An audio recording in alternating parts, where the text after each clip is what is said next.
Sabes que fuiste un accidente, ¿verdad? Yo quería un hijo. Lo dijo directamente, delante de 31 familiares que bebían latas de majú. Estábamos en el jardín, junto a las hortensias que mi madre había plantado con sus propias manos. El humo de su nueva barbacoa se arremolinaba detrás de él como un halo que no se merecía. A mi tía Carolina se le cayó el plato de cartón. La ensaladilla rusa aterrizó en el césped. 31 cabezas se giraron. Nadie respiró, yo no me inmuté. Qué raro, dije. Mamá me contó otra cosa antes de morir. ¿Quieres que lea su carta? Su mano empezó a temblar. Esa carta contenía una verdad que mi padre llevaba 30 años enterrando, y no solo le arruinó la comida familiar de verano, sacó a la luz cada mentira que había contado sobre mi madre, sobre mí, y sobre quién era el verdadero propietario de la casa que él llamaba suya.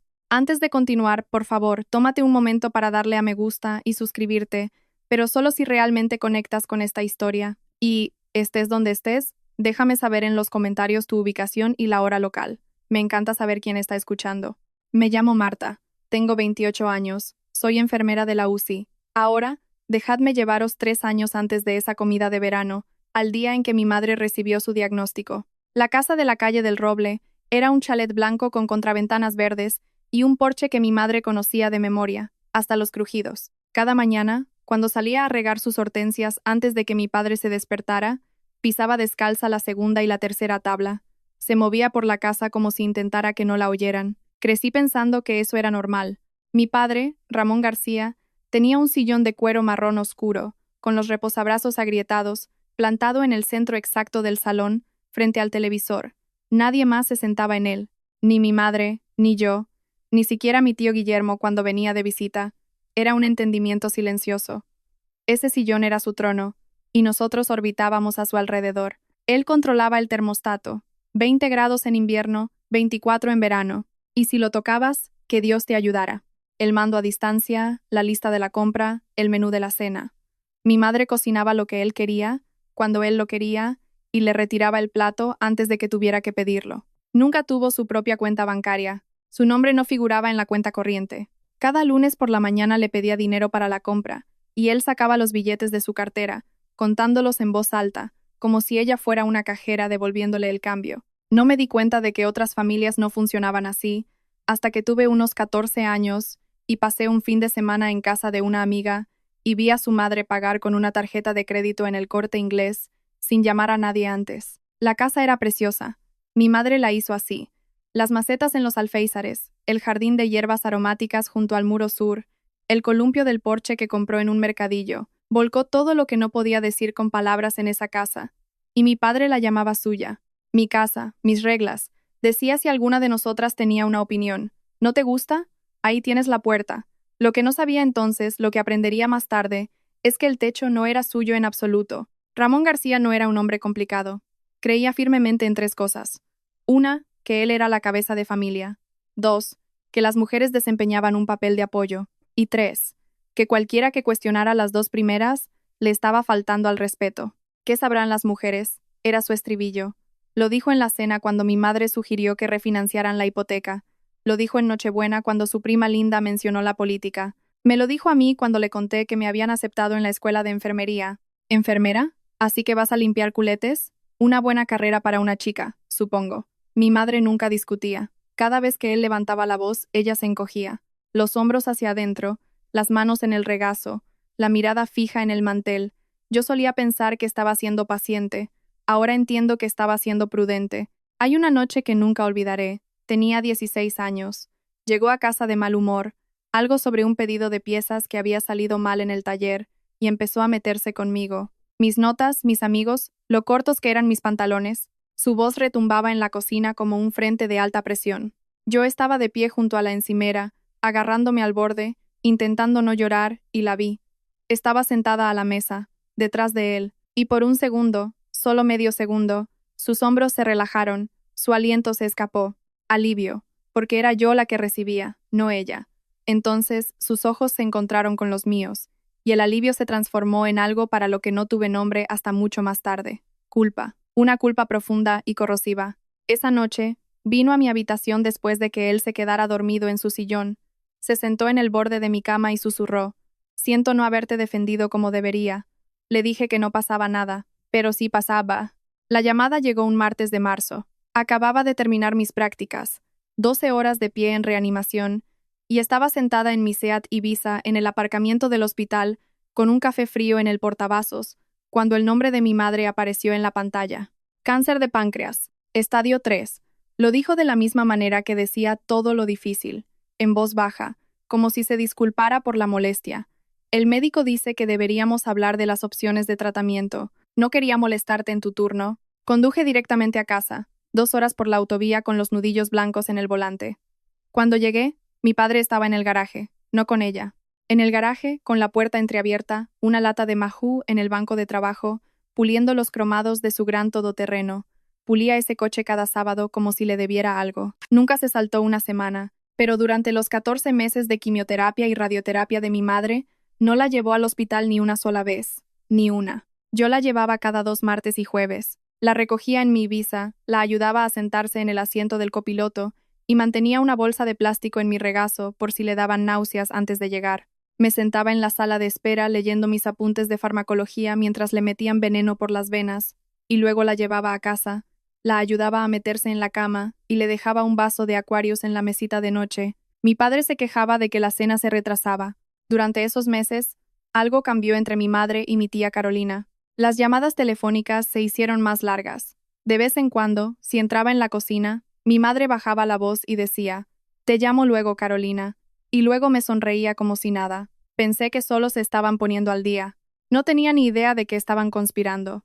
Mi madre murió un domingo de octubre. La enfermera de paliativos dijo que fue en paz, y la creí porque estaba sosteniendo su mano cuando sucedió, y sentí el momento exacto en que dejó de apretar. Mi padre estaba abajo viendo el fútbol. Yo me encargué del funeral, las llamadas, las flores, la esquela en el periódico local. Ramón se sentó en su sillón y le dijo a todo el mundo que estaba demasiado destrozado para funcionar, y le creyeron, porque había perfeccionado el papel de marido afligido de la misma manera que algunos hombres perfeccionan su swing de golf, con práctica y sin emoción real. 5 meses después, presentó a Diana.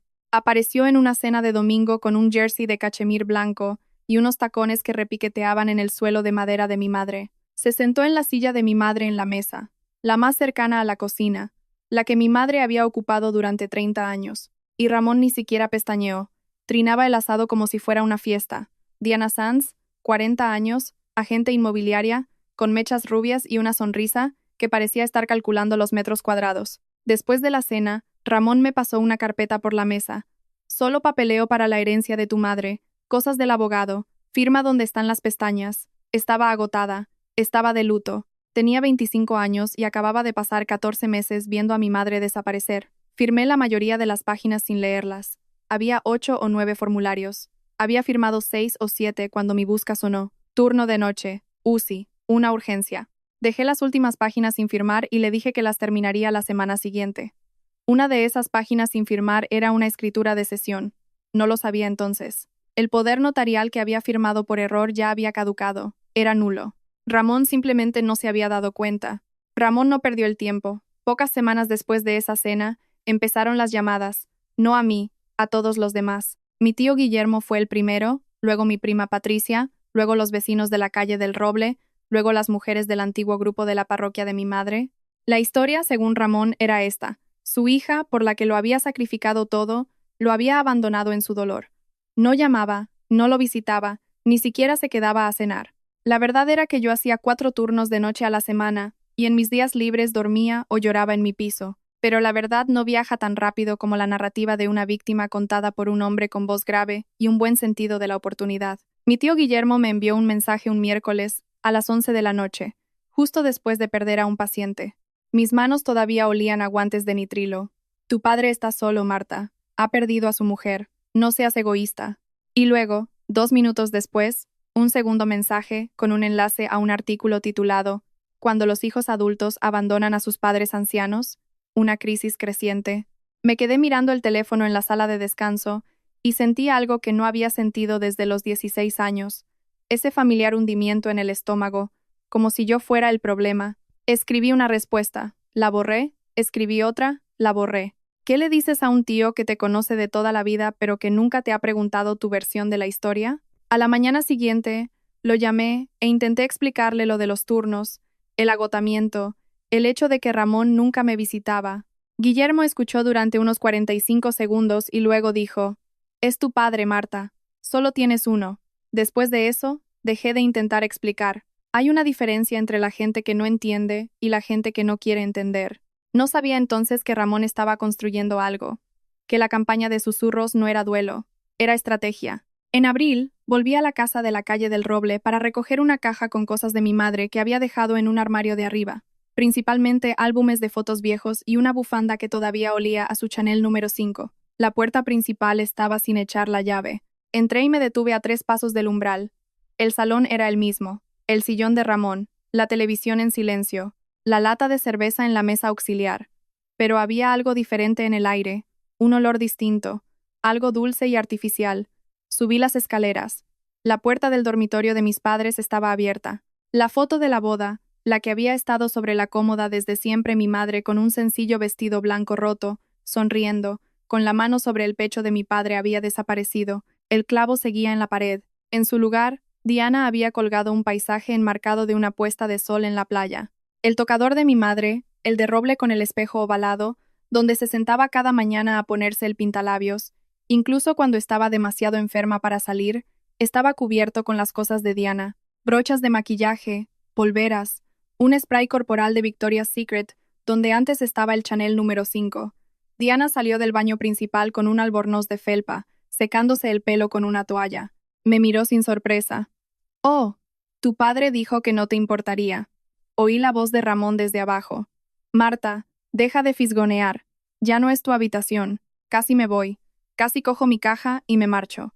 Pero pasé por el salón al salir, y allí, en la mesita de centro, metida debajo de una guía de televisión, había una carpeta con el logo de una inmobiliaria, la de Diana. Dentro, un análisis comparativo de mercado para el 414 de la calle del Roble. Valoración estimada, 280.000 euros. No solo estaba rehaciendo su vida después de mi madre, estaba vendiendo su casa. Fue la primera vez que pensé que no solo era cruel, estaba planeando algo. 2 semanas después, Ramón me llamó.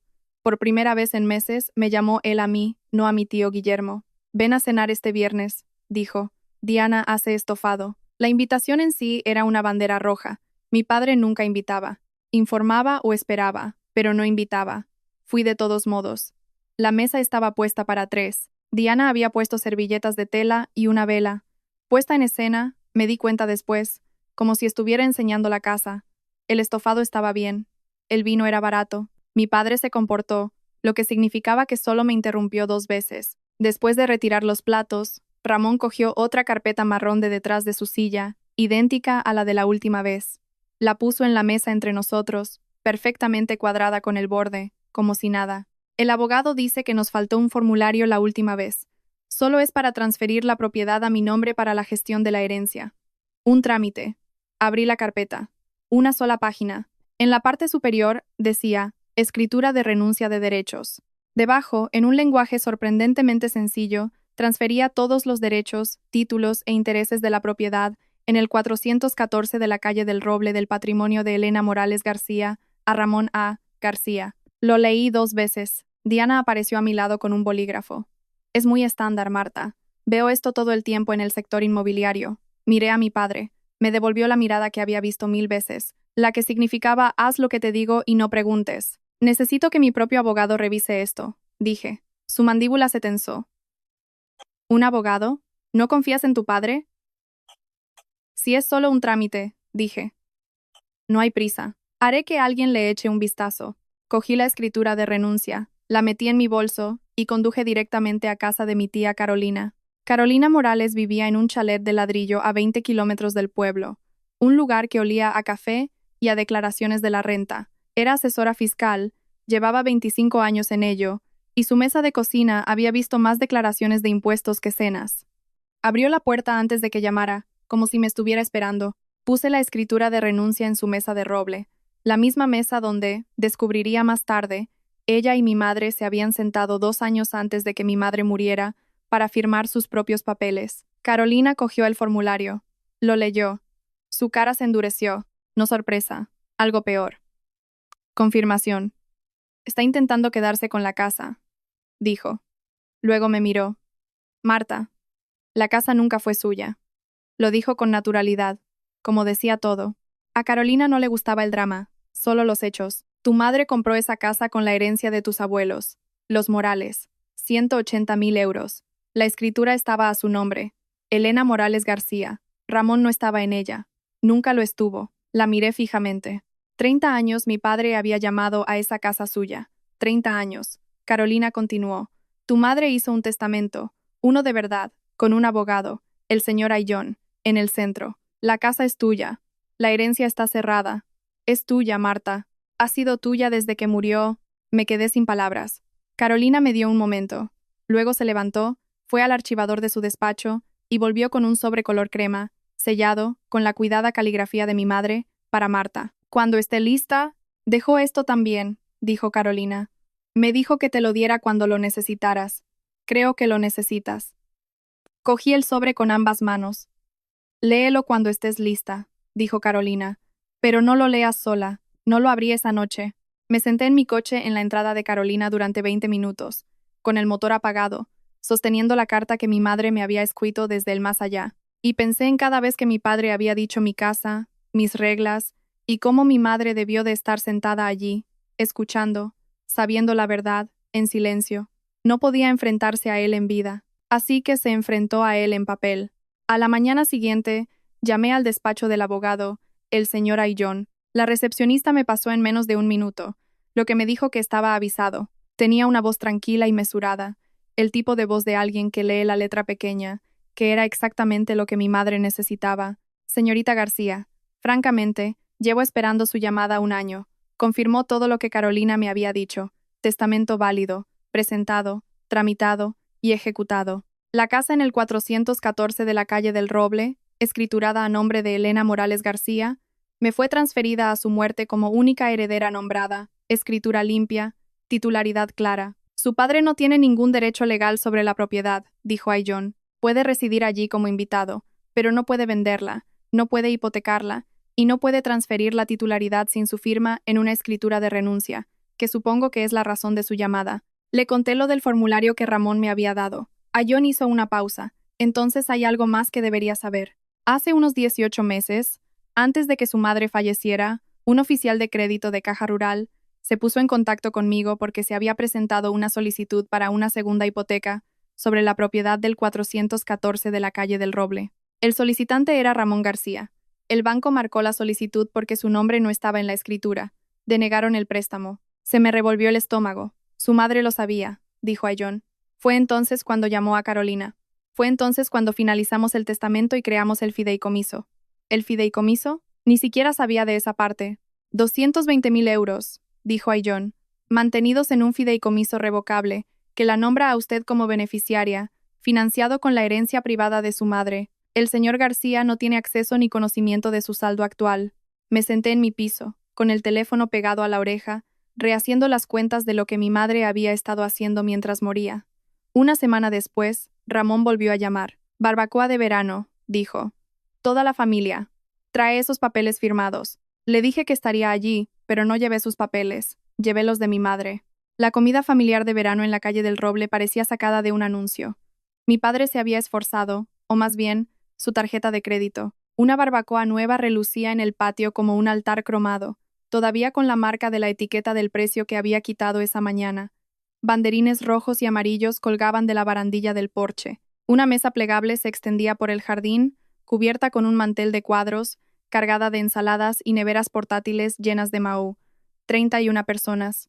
Las conté cuando llegué. Mi tío Guillermo y su mujer Linda charlando cerca de la ensaladilla rusa, mi prima Patricia con sus 3 hijos persiguiendo bengalas por el césped, los compañeros de Ramón del taller de recambios, vecinos, gente de la parroquia, un muestrario de la vida del pueblo reunido en sillas plegables y mantas de picnic bajo un cielo sin nubes.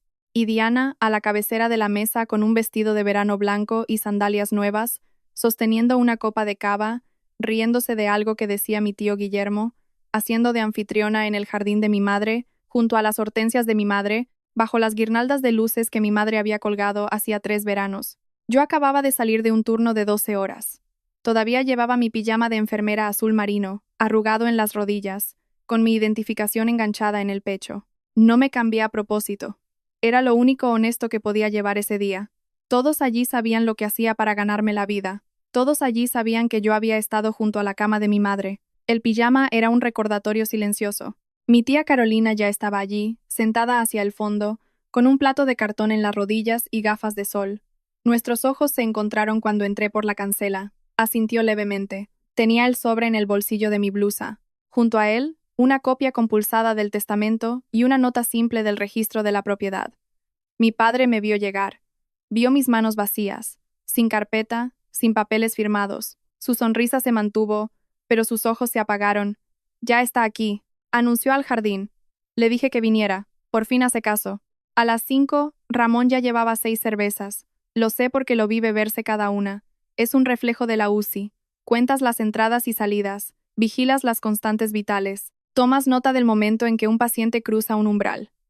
Con la cuarta cerveza, mi padre cruzó un umbral, y su voz pasó de conversacional a performativa. Se plantó junto a la barbacoa, el centro de atención, donde la gente gravitaba naturalmente hacia él, daba la vuelta a las hamburguesas con una mano y gesticulaba con la lata de Mahou con la otra, contando historias más alto de lo necesario, viejas historias, historias de sus días de gloria dirigiendo el taller, del coche que restauró en 2004, de la vez que le cantó las 40 a un inspector municipal. Historias de hombres, del tipo que empiezan con yo y terminan con todos los demás equivocados. Alrededor de la quinta cerveza, empezó a hablar de la familia. «Sabéis», dijo, lo suficientemente alto para que el grupo de sillas plegables más cercano lo oyera, siempre pensé que tendría un hijo. Alguien a quien pasarle el testigo, enseñarle el negocio, dejarle algo. Negó con la cabeza, sonriendo como si contara un chiste. Pero no salió así. Un par de risas educadas. Diana rellenó su nevera por detrás, pasándole otra lata a la mano como si recargara un arma. Mi tío Guillermo se inclinó desde su silla. Sí, un hijo habría estado bien. Yo estaba sentada al final de la mesa en una de esas sillas de aluminio bajas, del tipo que se apilan en los garajes para los invitados extra. Me dejaba unos 15 centímetros por debajo de los demás. Me comí mi ensaladilla lentamente y no dije nada. Ramón me miró. Lo vi venir de la misma manera que ves a un borracho decidirse a decir algo. Se enderezó, se aclaró la garganta, dio un largo trago a su sexta cerveza, y entonces lo dijo. «Sabes que fuiste un accidente, ¿verdad?» Lo dijo de pie. Me lo dijo a mí. Y lo dijo a un volumen que ahogó todas las conversaciones secundarias, todas las risas de los niños, todos los petardos lejanos. Yo quería un hijo. El jardín se quedó en silencio, como cuando se rompe un cristal en una habitación. No un silencio gradual, sino un corte, como si alguien hubiera desconectado la fuente de ruido. 31 personas, todas mirándome. El plato de cartón de mi tía Carolina cayó al suelo. Ensaladilla rusa, una cucharada de pimientos asados, un huevo duro, todo en el césped. No lo recogió. Se quedó allí, con la mano todavía en la forma de algo que sostenía. Ramón no había terminado, pero tu madre insistió en tenerte. Inclinó su cerveza hacia mí, como si señalara una prueba. Y mira cómo has salido. Una enfermera que ni siquiera puede permitirse su propio piso. Un niño en algún lugar pidió una bengala. Nadie respondió, y entonces Diana salió de detrás de Ramón y vi lo que sostenía. La carpeta marrón, la escritura de renuncia, y un bolígrafo plateado, de aspecto caro, del tipo que los agentes inmobiliarios regalan en las firmas. «Cariño», dijo Diana, su voz bajando a ese tono suave que usan los agentes inmobiliarios cuando quieren que ignores las grietas en los cimientos. Tu padre solo necesita que firmes esto para que pueda ocuparse de la casa. Es lo que tu madre habría querido. Puso la carpeta y el bolígrafo en la mesa frente a mí, justo al lado de mi plato, como si fuera el postre. Ramón se dirigió a la multitud. «Esto es un asunto familiar», dijo. «Mi hija está poniendo pegas por un simple papeleo de la herencia. Solo necesita una firma, eso es todo. Mi tío Guillermo, desde su silla, firma ya, chica, no lo hagas más difícil de lo que es». Una mujer que apenas reconocí, una prima lejana de mi padre, murmuró. «Pobre Ramón, solo intenta conservar su casa». 31 pares de ojos. Algunos compasivos, otros molestos, otros mirando sus zapatos. Miré el bolígrafo, miré el papel, miré a mi padre, de pie en el jardín que mi madre plantó, con la confianza de un hombre al que nunca le ha dicho que no una mujer en su vida. Y sentí el sobre en el bolsillo de mi blusa, pesado contra mi pecho como un segundo latido. Cogí el bolígrafo. «Necesitas entender esto». Lo cogí. Lo sostuve entre mis dedos y miré la línea para mi nombre. Y por un instante terrible, Entendí a mi madre por completo, porque la sentí. Esto es con lo que ella vivía cada día. El peso de 31 pares de ojos. El cálculo que tu cuerpo hace antes de que tu cerebro pueda alcanzarlo. Si solo firmo, se detendrá. Si solo estoy de acuerdo, el silencio se irá. Si solo le doy lo que quiere, puedo irme y respirar y no volver a pensar en esta mesa nunca más. En ese momento, entendí por qué mi madre pasó 30 años diciendo sí a un hombre que nunca lo mereció, no porque fuera débil, sino porque el coste de decir no era una habitación entera de gente asumiendo que ella era el problema. Ramón me vio coger ese bolígrafo y vi el destello, un destello de triunfo en sus ojos. Creyó que me tenía. Creyó que la presión y la multitud y la crueldad empapada en cerveza habían hecho lo que siempre hacían. No me avergüences delante de la familia, Marta, dijo, más bajo, inclinándose, casi tierno, de la misma manera que se lo habría dicho a mi madre cuando ella dudaba. Un primo se removió en su silla. Un niño pequeño lloriqueó. El carbón de la barbacoa crepitó. Sostuve ese bolígrafo durante 5 segundos enteros. Luego lo dejé. Lo puse sobre la mesa, paralelo a la escritura de renuncia, precisa y deliberadamente, como coloco los instrumentos en una bandeja quirúrgica.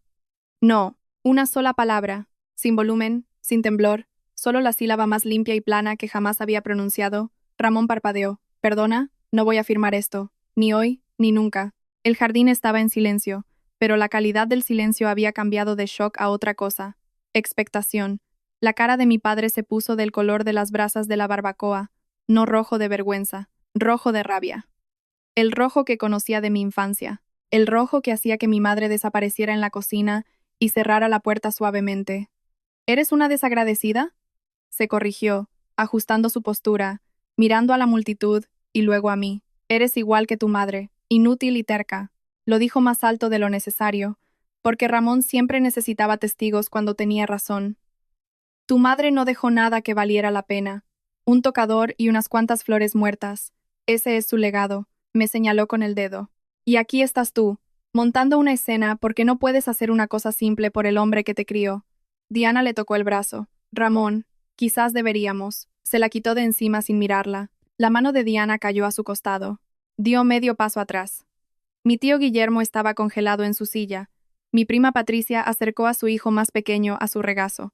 Un vecino que conocía de toda la vida encontró algo fascinante en su ensalada. Ramón no había terminado. Nunca terminaba. Había construido su vida sobre tener la última palabra, y debió de sentir que se le escapaba, porque lo que dijo a continuación fue lo que nunca debería haber dicho. Me miró directamente y su voz bajó a ese falso tono de calma que es solo una crueldad más refinada. Tu madre era demasiado débil para hacer nada bien, incluida criarte a ti.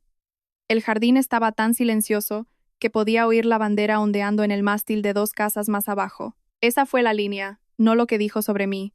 Podía soportar eso.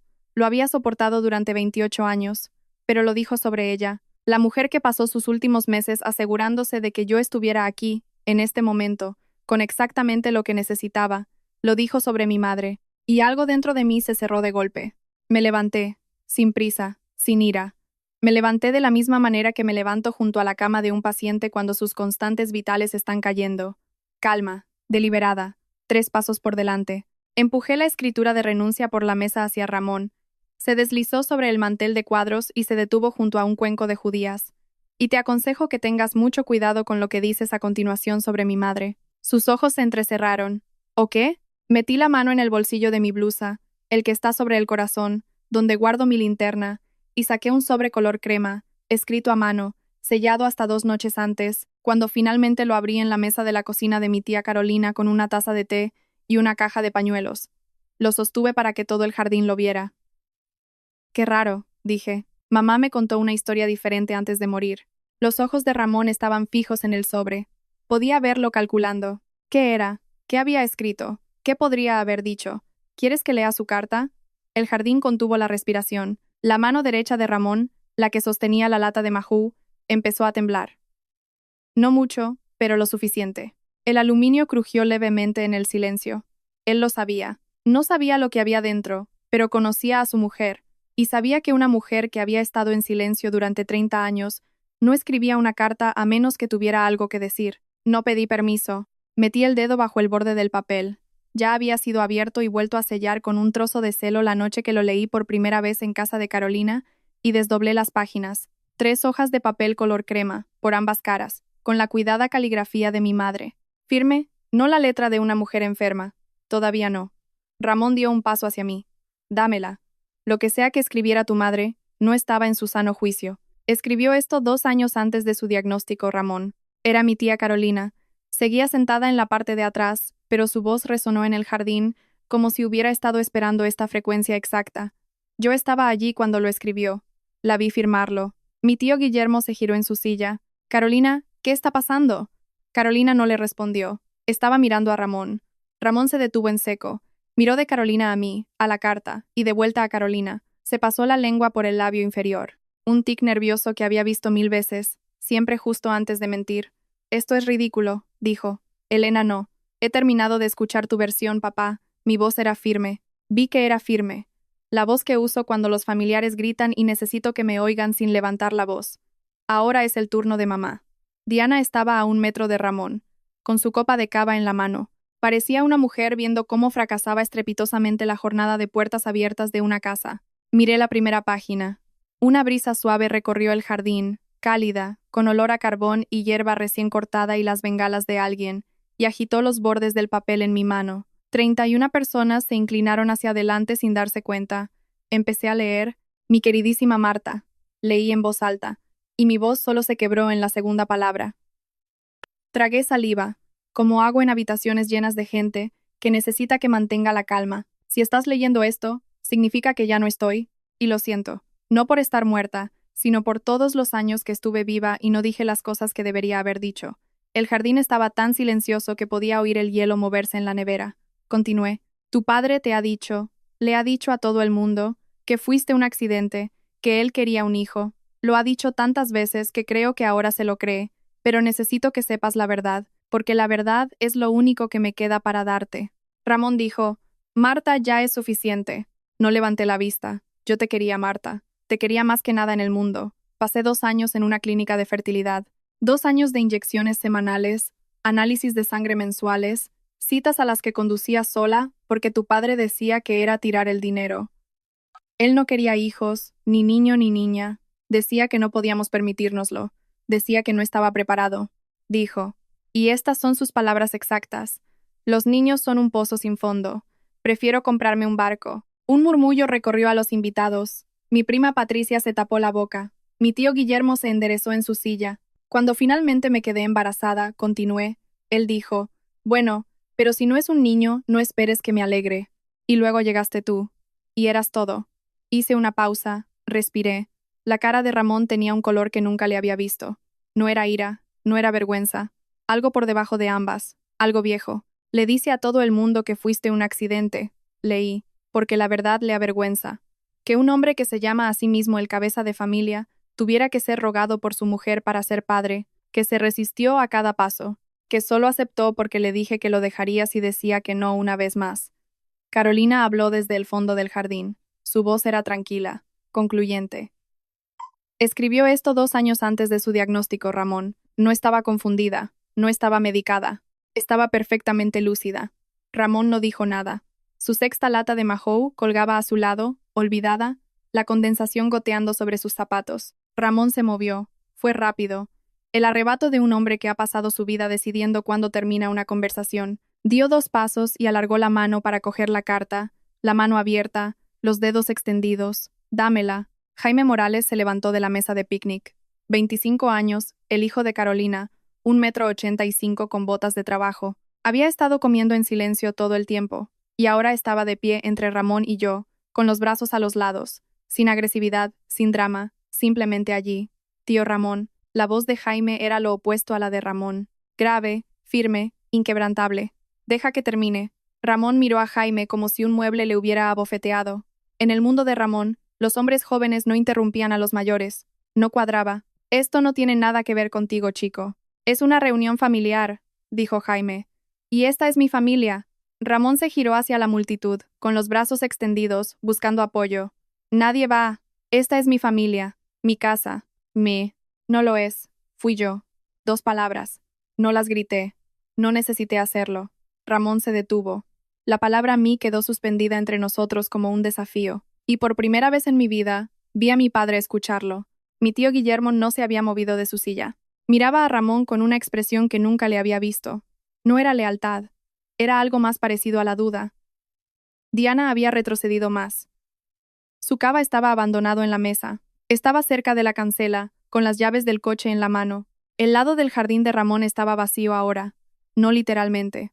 La gente no se había movido, pero el centro de gravedad había cambiado. 31 personas estaban mirando a mi padre, y por primera vez no lo estaban mirando hacia arriba. Pasé a la segunda página. Ahora, dije, viene la parte importante. Alicé la segunda página en mi palma y leí: Marta, hay algo sobre esta casa que necesitas saber. Tu padre la ha llamado suya desde que eras pequeña. Mi techo, mis reglas. Lo has oído 1000 veces. Todos lo han oído. Vi leves asentimientos por el jardín. Ellos también lo habían oído. Pero la casa del 414 de la calle del Roble se compró con 180.000 euros de mis padres, tus abuelos. Era su dinero, una herencia anticipada que me dieron cuando tu padre y yo nos casamos porque querían que tuviera algo propio. Sentí que la quietud se profundizaba. Ya no era el silencio del shock, era el silencio de algo que encajaba. La escritura está a mi nombre. Elena Morales García. El nombre de tu padre nunca ha estado en ella. Él no la pagó. No fue avalista. No es su casa. Nunca lo ha sido. El color desapareció de la cara de Ramón, no gradualmente, sino de golpe, como una pantalla que se apaga. He hecho un testamento, continué leyendo. Uno legal, redactado por el abogado Ricardo Ayllón y atestiguado por mi hermana, Carolina. Esta casa te pertenece a ti, Marta. El testamento fue tramitado y ejecutado tras mi muerte. Para cuando leas esto, la titularidad ya ha sido transferida. Metí la mano en mi otro bolsillo y saqué los 2 documentos que había traído, una copia de la nota simple del registro y una copia compulsada de la página pertinente del testamento de mi madre. Los puse boca abajo en la mesa, junto a la escritura de renuncia que Ramón quería que firmara. 3 trozos de papel, su mentira junto a su verdad. Diana fue la primera en hablar. Seguía junto a la cancela, con las llaves en la mano, y su voz era plana, como la de una mujer que busca mentalmente en los registros de la propiedad. Ramón, me dijiste que la casa era tuya. Ramón no la miró. Es mi casa. Llevo 30 años viviendo aquí. La voz de Carolina llegó desde detrás de mí, tan concluyente como un balance final. Vivir en una casa no la convierte en tuya, Ramón. Pagar por ella sí, y tú no lo hiciste. Mi tío Guillermo miraba los papeles en la mesa. No los tocó. No dijo nada, pero su mandíbula se movía, como si estuviera masticando 30 años de conversaciones que acababan de cambiar de significado. Ramón estaba en medio de su propia barbacoa, rodeado de 31 personas que habían venido a por salchichas, y se había quedado sin nada que decir. Su mano, la que me había señalado, la que había intentado arrebatarme la carta, la que había sostenido su cerveza como un cetro, temblaba. No tuve que gritar. El papel hizo más ruido que cualquier palabra que pudiera haber dicho. Hay más, dije, no en voz alta. Lo dije de la manera en que se dan los resultados de una prueba a la familia cuando la noticia aún no ha terminado. Volví a la carta de mi madre. Antes de morir, leí y descubrí algo que me hizo darme cuenta de que no podía dejar las cosas al azar. Tu padre solicitó una segunda hipoteca sobre nuestra casa, una casa que no poseía. A través de Caja Rural, el agente de crédito llamó a nuestro abogado de familia porque el nombre de Ramón no estaba en la escritura. La solicitud fue denegada. Levanté la vista. Ramón me miraba como si estuviera leyendo su autopsia mientras él todavía estaba vivo. Fue entonces cuando lo supe. Leí. Fue entonces cuando llamé a Carolina. Fue entonces cuando fuimos a ver a Ricardo Ayllón y lo dejamos todo atado. El testamento, el fideicomiso, esta carta. Porque si tu padre era capaz de intentar hipotecar una casa que no era suya mientras yo vivía, no tenía ninguna duda de que intentaría quitártela después de mi muerte. Te lo carto. El jardín la procesó, por turnos. Primero, el círculo íntimo. Mi tío Guillermo se apretó el puente de la nariz. Mi prima Patricia le susurró algo a su marido. Luego, el círculo exterior. Los vecinos intercambiando miradas, las mujeres de la parroquia en un silencio pétreo. Y luego, Diana. Había estado a medio salir por la cancela, pero se detuvo y se dio la vuelta. Su voz había perdido toda la calidez de jornada de puertas abiertas. Ramón, ¿ibas a hipotecar una casa que no era tuya? Cariño, puedo explicarlo. Soy agente inmobiliaria, Ramón. Agitó las llaves del coche como si fueran una sentencia. Sé cómo es el fraude. La cancela se cerró de golpe tras ella. Un momento después, el sonido de un motor arrancando en la entrada y el crujido de la grava, y Diana Sanz se fue. Ramón se quedó mirando la cancela durante 3 largos segundos. Luego se dejó caer en una silla plegable, como si alguien le hubiera cortado los hilos. Quedaba una página. Casi no la leo. Las 2 primeras habían hecho el trabajo, los hechos, las pruebas, la arquitectura de una mentira expuesta públicamente. Pero la última página no trataba de propiedades o hipotecas. Trataba de algo más difícil. Mi mano tembló por primera vez en toda la tarde. No de miedo, de pena. Hay una cosa más que necesito decir, leí. Y esto es para mí, no para él. La multitud no se movió. En algún lugar de la calle de al lado, alguien tiró un petardo. Silbó y estalló, pero nadie se inmutó. Estuve casada con tu padre durante 30 años y nunca le dije que no. Nunca discutí. Nunca levanté la voz. Nunca me fui. Incluso cuando debería haberlo hecho. Me decía a mí misma que era por ti, que mantenía a la familia unida. Pero la verdad es que tenía miedo. Mi voz se quebró. La tragué. Y la parte de la que más me avergüenzo, la que me mantiene despierta a las 3 de la mañana, cuando los analgésicos dejan de hacer efecto, cada vez que te gritaba a ti en lugar de a mí, una parte de mí se sentía aliviada, y luego me odiaba por ello cada vez. Mi prima Patricia estaba llorando. No era la única. Mi tío Guillermo se levantó de su silla, fue al borde del jardín y se quedó allí, de espaldas a todos, con las manos en los bolsillos, la cabeza gacha. No puedo cambiar lo que hice y lo que no hice, leí, pero puedo darte lo que yo nunca tuve. La casa es tuya. El fideicomiso que Carolina me ayudó a crear, 220.000 euros, también es tuyo. Es mi disculpa y mi amor, todo en un sobre. Leí la última línea lentamente, porque mi madre la había subrayado 2 veces. No fuiste un accidente, Marta. Fuiste por lo que más luché en mi vida. No tengas miedo de decir las palabras que yo nunca dije. Tienes permiso para decir que no. Doblé la carta. Las 3 hojas de papel color crema, de vuelta en el sobre. De vuelta en el bolsillo de mi blusa, contra mi pecho. Ramón estaba sentado en su silla de jardín, su sexta cerveza goteando en el césped a su lado, rodeado de 31 personas que ya no podían mirarlo a los ojos. No dijo una palabra.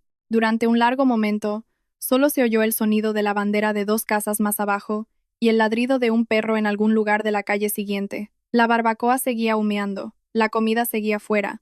Las guirnaldas de luces que mi madre había colgado empezaban a brillar en el cielo del atardecer. Nadie se fue.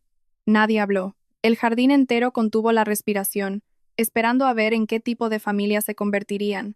Ramón miró a su alrededor. Giró la cabeza lentamente, buscando las caras que siempre habían estado de su lado. Los que asintieron cuando dijo mi casa. Los que se rieron cuando dijo quería un hijo. Los que me enviaron mensajes de texto para que lo llamara más a menudo. Nadie le devolvió la mirada. Su primo segundo, el que había murmurado pobre Ramón 10 minutos antes, estaba sentado con su plato en el regazo, mirando fijamente el césped. Tenía los ojos idos, intentó decir Ramón. ¿Vais a creer a una mujer muerta antes que a mí? La frase cayó como una piedra en un estanque. Ondas. Luego silencio. ¿Le creeremos a un testamento notariado y a una nota simple del registro? Tío Ramón. Era Jaime, desde su asiento junto a la mesa de picnic. Carolina se acercó y se puso a mi lado.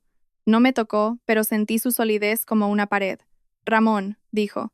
Ricardo Ayllón tiene todos los originales. Te sugiero que contactes con tu propio abogado. Pausa. Lo vas a necesitar. Recogí los papeles de la mesa, la nota simple, el testamento, la escritura de renuncia sin firmar, y los apilé ordenadamente. Metí la carta de nuevo en mi pijama. Metí la silla debajo de la mesa. Y luego dije lo último que tenía intención de decir a mi padre en esa mesa. No voy a vender la casa. No voy a firmar nada. Y no necesito tu permiso. Lo miré una última vez. El hombre en la silla de jardín, en el jardín que ya no poseía, aferrándose a un poder que ya no funcionaba. Parecía más pequeño de lo que nunca lo había visto. No patético, solo medido correctamente por primera vez. Salí por la cancela. Carolina y Jaime me siguieron. Detrás de mí, 31 personas se quedaron con sus platos de cartón y sus bengalas y los restos de una historia que se habían creído durante 30 años. Esto es lo que pasó después, porque sé que os lo estáis preguntando. Ricardo Ayllón envió un burofax a Ramón el lunes siguiente. Contenido certificado, acuse de recibo. Declaraba, en un lenguaje legal sencillo, que la propiedad en el 414 de la calle del Roble pertenecía a Marta Elena García, según el testamento de Elena Morales García, que la herencia había sido completamente tramitada, y que Ramón A. García estaba ocupando la propiedad sin derecho legal. Se le daban 60 días para desalojar. De procedimiento, nada dramático. Ramón no contrató a un abogado. Creo que no podía permitírselo. Tenía 38.000 euros en deudas de tarjetas de crédito. Me enteré de esto más tarde por mi tío Guillermo, que vio un extracto en la encimera de la cocina de Ramón. Eso, más el préstamo de su todoterreno, más lo que había gastado en la barbacoa y en cenas para Diana, más la vida de un hombre que pretendía ser más rico de lo que era, no dejaba nada. La casa que intentó vender, valorada por Diana en unos 280.000 euros, no estaba a su nombre para empezar. La segunda hipoteca que intentó obtener fue denegada porque su nombre no estaba en la escritura. La escritura de renuncia que intentó que firmara era la única forma de que hubiera funcionado, y yo no la firmé. Todo su plan dependía de una cosa, que su hija tuviera demasiado miedo para decir que no. Diana dejó de contestar a sus llamadas en una semana, bloqueó su número a final de mes. No guardo rencor a Diana. Buscaba a un hombre con bienes, y Ramón se presentó como tal. No era amor, pero tampoco era mi problema. El fideicomiso que mi madre creó tenía 220.000 euros, suficiente para pagar mis préstamos estudiantiles, establecer un fondo de emergencia y tener un colchón para el futuro. Mi madre lo planeó desde su lecho de enferma, mientras Ramón estaba en el garaje puliendo su coche. Estaba en la cocina con Carolina, construyendo un cortafuegos de tinta y sellos notariales. Mi tío Guillermo me llamó 2 semanas después de la barbacoa. Estaba sentada en el porche de la calle del Roble, mi casa, tomando café y viendo cómo las hortensias captaban la luz de la mañana, cuando su nombre apareció en mi teléfono. Mi primer instinto fue dejarlo sonar. La última vez que Guillermo me contactó, me llamó egoísta y me envió un artículo sobre hijas malas. Pero contesté. Hubo un largo silencio. Bueno, pues te debo una disculpa, chica. Esperé. Me creí todo lo que dijo, que no lo visitabas, que no te importaba, que lo estaba haciendo todo solo. Pausa. Me acabo de enterar por Carolina de que fuiste la única que llevó a tu madre a la quimio durante más de un año. Y Ramón me miró a los ojos y me dijo, que te habías negado a ayudar. Cerré los ojos y sentí el dolor familiar de una mentira que causa daño mucho antes de que la verdad salga a la luz. Me contó muchas cosas, dijo Guillermo, sobre la casa, sobre tu madre, sobre todo. Y le creí porque es mi hermano, y lo siento. Gracias, tío Guillermo, dije. Significa más de lo que crees, se aclaró la garganta. Una cosa más. Hace unos meses me pidió que le avalara un préstamo personal, 20.000 euros. Dije que no porque algo no me cuadraba. Se rió, un sonido cansado. Ahora sé por qué. Antes de colgar, dijo lo más importante. Tu madre estaría muy orgullosa de ti, Marta. Me quedé en ese porche mucho tiempo después de esa llamada. Me mudé a la casa de la calle del Roble a finales de agosto, después de que se cumplieran los 60 días de Ramón. Ya se había ido cuando llegué con mis cajas. Dejó la casa más limpia de lo que esperaba. La cocina fregada, la basura sacada. Orgullo o culpa, nunca lo sabré. Quizás una mezcla de ambos que Ramón nunca tendría las palabras para explicar. El sillón ya no estaba. Se lo había llevado. El único mueble de la casa que era indiscutiblemente suyo. El salón parecía más grande, más luminoso sin él. Llené el espacio con una butaca de lectura que encontré en el mismo mercadillo que a mi madre le encantaba. Lo primero que hice fue volver a colgar la foto de la boda. La encontré en el garaje, en una caja marcada como donar con la letra de Ramón. Dentro estaba la foto, el abrigo de invierno de mi madre, un par de sus libros favoritos, y en el fondo, envuelto en un paño de cocina, su Chanel número 5. El frasco estaba casi vacío. Lo puse en su tocador, donde pertenecía. Carolina vino esa noche con una lasaña y una botella de vino más cara que cualquiera que Ramón hubiera puesto sobre la mesa. Nos sentamos en la encimera de la cocina y no hablamos mucho. No necesitábamos hacerlo. Jaime me ayudó a subir las cajas. No dijo nada profundo. Simplemente señaló la puerta del dormitorio principal y preguntó, ¿vas a usar esa? Y yo dije, sí, creo que sí. Esa noche, me senté en el tocador de mi madre por primera vez. Me miré en el espejo ovalado en el que ella se había mirado cada mañana durante 30 años. Puse la carta en el tocador, apoyada contra el espejo. Luego salí a regar las hortensias. Vivo en la casa de mi madre, no en la de mi padre. Su casa y ahora la mía. A veces me pregunto qué habría pasado si hubiera firmado ese papel en la barbacoa, si me hubiera doblegado como él esperaba, como mi madre siempre hizo, si me hubiera convertido en ella para otra generación, y entonces pienso que ella escribió esa carta para que yo no tuviera que hacerlo. Pasó sus últimos meses asegurándose de que yo tuviera el papel y la tinta y el peso de la ley de mi lado. ¿Hay alguien en tu vida a quien temes decir que no? ¿Alguien que ha contado tu historia con más fuerza que tú? Me encantaría leer sobre ello en los comentarios. 6 meses después de la barbacoa, recibí una actualización sobre Ramón de mi tío Guillermo. Se había mudado a la habitación de invitados de Guillermo. Hacía más turnos en el taller de recambios. Todavía subdirector, todavía resentido por ello, pero ahora sin el apuntalamiento de una casa que nunca fue suya para sostenerlo. Guillermo dijo que Ramón pasaba la mayoría de las noches en la habitación de invitados, viendo la televisión en una pantalla pequeña que había traído de la calle del Roble. No hablaba mucho de la barbacoa, no hablaba mucho de nada. Diana lo había bloqueado por completo. Teléfono, correo, redes sociales. Había pasado a enseñar una nueva casa y, presumiblemente, a un nuevo hombre con una escritura limpia. No la culpo. Ramón no me ha llamado, ni una sola vez en 6 meses. Yo tampoco lo he llamado a él. Pero quiero dejar algo claro. No le dije que nunca más podría contactarme. No cerré la puerta de golpe. Dije lo que tenía que decir y luego esperé. Si llama, le dije a Carolina un domingo mientras tomábamos café, contestaré. Pero tiene que empezar con la verdad de verdad, no la versión de Ramón García. Carolina asintió. Y si no llama, esa es su elección. Y lo digo en serio. Estoy en paz con ambos resultados. El que implica que mi padre encuentre el valor para ser honesto por primera vez en su vida y el que no. De cualquier manera, estoy en mi casa, pagando mis propias facturas, durmiendo en una habitación que huele a Chanel número 5. Y nadie nunca me va a pasar un bolígrafo y me va a decir que renuncie a lo que mi madre me dio. La gente me pregunta si valió la pena. El enfrentamiento, la carta, la barbacoa. Quieren saber si me siento reivindicada, si la venganza es tan dulce como dicen. Esto es lo que os diré. No lo hice por venganza. No me levanté en esa mesa para humillar a mi padre. Me levanté porque mi madre me lo pidió. No con esas palabras, sino en cada línea que escribió en esa carta. Me pidió que fuera la mujer que ella no pudo ser, y lo menos que podía hacer para honrar eso era hablar donde ella se vio obligada a callar. Mi madre vivió 30 años con miedo. Le cocinó, le dobló la ropa y se sentó en el asiento del copiloto de su propia vida. Y lo único que no podía perdonarse a sí misma era que lo dejaba desquitarse conmigo, porque eso significaba que no se desquitaba con ella. Lo escribió en la carta, sin adornos, sin excusas, tan claro como debería haber dicho todo lo demás. No odio a mi padre. Quiero dejar eso claro. El odio consume una energía que prefiero gastar en turnos de 12 horas y hortensias y cenas de domingo con Carolina y Jaime.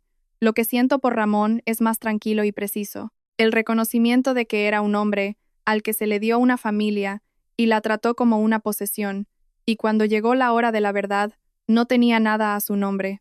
Aprendí algo ese día de verano. Los límites no son egoístas. El silencio no siempre es paz. Y la gente que te dice que mantengas a la familia unida suele ser la que no está siendo destrozada por ella. Mi madre me enseñó todo esto. Solo tuvo que morir antes de poder decirlo. Y creo que esa es la parte más triste de todas. Esta mañana, antes de mi turno, salí a regar las hortensias. Era temprano, las 6 de la mañana, la luz todavía era fina y azul, la calle tranquila. Estuve en el jardín, descalza, como solía hacer mi madre, pisando la segunda y la tercera tabla del porche por costumbre, aunque las arreglé en septiembre. Ella plantó esos arbustos la primera primavera después de mudarse. Ramón quería arrancarlos. Dijo que ocupaban demasiado espacio en el jardín, que quería sitio para la barbacoa y un juego de petanca. Mi madre dijo que no. Una de las pocas veces que lo hizo, se plantó en el jardín con tierra en las rodillas y una pequeña pala en la mano y dijo, se quedan. Y se quedaron. Durante 30 años. A través de todas las discusiones y los silencios y cada vez que Ramón decía, delante de mi casa, las hortensias simplemente seguían floreciendo, azules y moradas, tercas y vivas. Pienso mucho en eso. Cómo mi madre perdió casi todas las batallas en ese matrimonio, excepto las flores. Cómo eligió la única cosa por la que estaba dispuesta a luchar y se aferró a ella con ambas manos. No pudo salvarse a sí misma, pero salvó las hortensias y la escritura y la carta. Cerré el grifo y me quedé en el jardín, mi jardín. La casa blanca a mi espalda en la luz de la mañana. Si me preguntas si lo que hice fue venganza, te diré, no, fue una promesa que mi madre me hizo cumplir. Y creo que a ella le gustaría. Esa es mi historia. Gracias por quedarte hasta el final.